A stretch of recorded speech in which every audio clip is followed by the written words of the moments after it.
we are engaged in a war. We are fighting. And the forces we are fighting against, they are spiritual forces.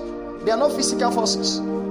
For you to go and preach to a sinner, for that sinner to be saved, the devil is angry with you. Because you just delivered somebody from his custody. He's not happy. He would want to frustrate your life using anything possible. How many times they say the devil is fighting us? Some of us, we look too far. They say the devil is fighting us. You look too far. You don't have to look so far. The devil you are looking so far trying to discover is standing very close to you. And some of those little things you don't pay attention to. Those are the things that he uses to fight you. That's why you must be properly equipped and fit. Because the devil out there we are fighting against is not interested in your strong points. He's interested in your weak points. When you go and fight in the battlefield, when the enemy looks at you and he sees that you are putting on the armor, but there is one armor you are not putting on, what he does, he looks for that point. That point where the armor, you neglected it at all. You felt it's not necessary. You felt it's not important. You never carried that particular armor.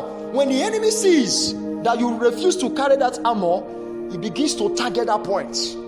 Because he knows that point is exposed. That point, you are vulnerable. He tries to strike. It is a foolish enemy that will see that you are putting helmet on your head and he want to smite your head. He wouldn't want to do that. But when your head, the helmet is not there, he said, go for the edge. What is supposed to do to protect the edge, he failed to carry it. That's why, as a child of God, Paul now told them, we have seen in the church as workers that some of you are putting on the armor, but it's not the old armor. You are selecting what you are putting on. And he said, if you do that, you may likely die on time. And that's how many believers are dying today. Because as they go about, they are vulnerable in a point. Praise the Lord. The blood of Jesus that saved us and that sanctifies us can so prepare you to the extent that as a child of God, you won't have a weak point. Praise the Lord. Jesus is our perfect example. If you study Christ, there are two basic things you see about him. Number one, Jesus never had a weak point. And number two, Jesus never had a strong point. You cannot say this is the area where Christ is so strong. If you can identify a particular point in a man's life where he is so strong, that means there is another point where he is not too strong. Praise the Lord. And by reason of relation of those 2 points, you can say this is the strong point and this is the weak point. But for Christ, there is no strong point, there is no weak point.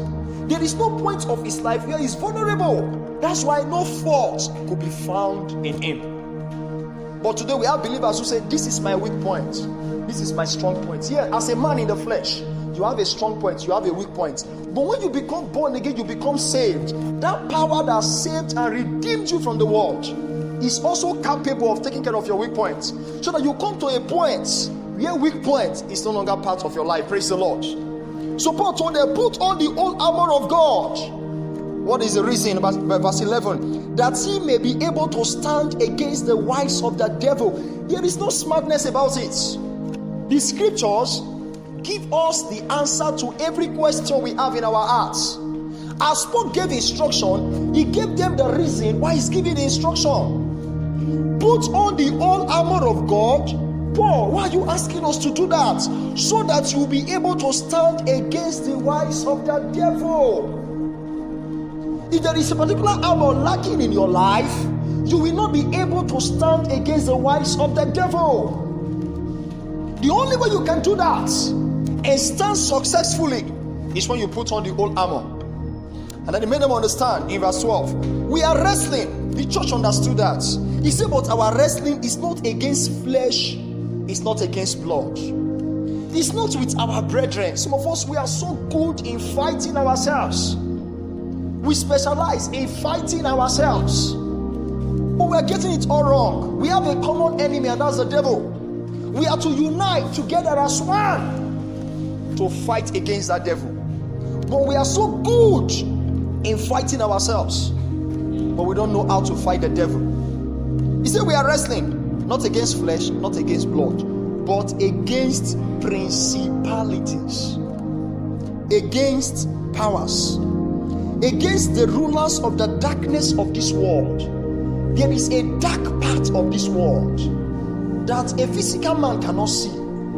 There is this evil part of the world that controls things that happen.